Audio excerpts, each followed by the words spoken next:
যার কাছে ধৈর্য নাই, সহ্য নাই, মেনে নেওয়া নাই, মানিয়ে নেওয়া নাই, তার কাছে কখনো নিয়ামত আসবে না।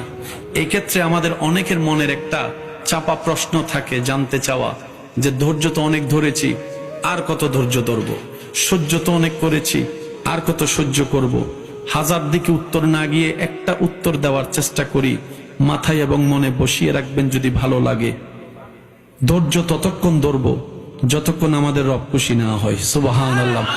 যতক্ষণ রব খুশি না হবে ততক্ষণ ধৈর্য, ততদিন ধৈর্য, তত মাস ধৈর্য, তত বছর ধৈর্য। কারণ আল্লাহ তাআলা জানেন কখন নিয়ামত দিলে আমাদের জন্য ভালো হবে, এটা আল্লাহই ভালো জানে। ওই হুকুম আসা পর্যন্ত অপেক্ষা করতে হবে, এটার নামই ধৈর্য। কোনো হা হুতাশ করা যাবে, আফসোস করা যাবে?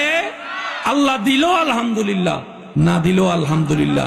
সুখ আপনাকে খুঁজতে হবে না, দেখবেন সুখ আপনার ঘরে নিজে থেকে চলে আসবে। বলেন সুবহানাল্লাহ।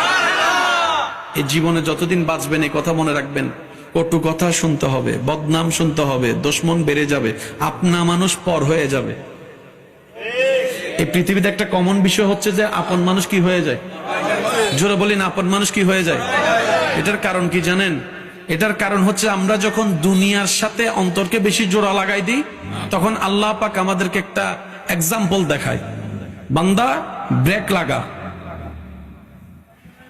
ব্রেক লাগা, দেখ তোর আপনরা কিভাবে পর হয়ে যাচ্ছে। করোনাকালীন সেটার বাস্তব চিত্র বিশ্ববাসী দেখেছে, আপনরা কিভাবে পর হয়ে যায়, রক্তের মানুষ কিভাবে দূরে ঠেলে দেয়। করোনা তার বাস্তব সাক্ষী হয়েছে। কথা বলেন ঠিক কিনা? আল্লাহ পাক বলে, দুনিয়াতে থাক, যা দরকার আমি দিয়েছি, আমি দিব, তবে দিলটা দুনিয়ার সাথে লাগাইস না, আশাটা কারো উপর করিস না।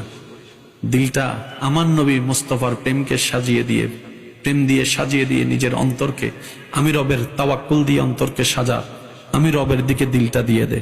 সমস্ত আশা আমি রবের কাছে রাখ, সমস্ত স্বপ্ন আমাকে বল, সমস্ত চাওয়া আমাকে বল, সম্পর্কটা আমি রবের সাথে রাখ, দুনিয়ার সাথে শুধু তাল মিলাই চলতে থাক।